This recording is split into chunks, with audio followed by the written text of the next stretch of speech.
Do your Microsoft Edge is not opening, and if it's opening then it's not working, so don't worry. Today I will tell you how to fix this issue, so watch the video till end and so that its issue completely resolved and did not happen again.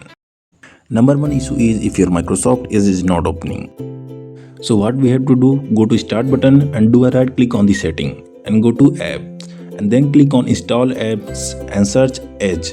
So you can see there is Microsoft Software Edge appears. Now click on three dots. Here you can see two options. One is modify and second is uninstall. We have to click on modify.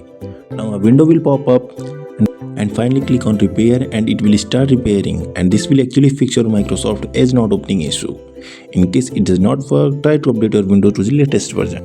Now coming to issue number 2, if Microsoft Edge is opening but it's not responding. So what you have to do, just open your Microsoft Edge and click on three dots on the right side of the window. Go to setting. Now you have to click on the reset settings.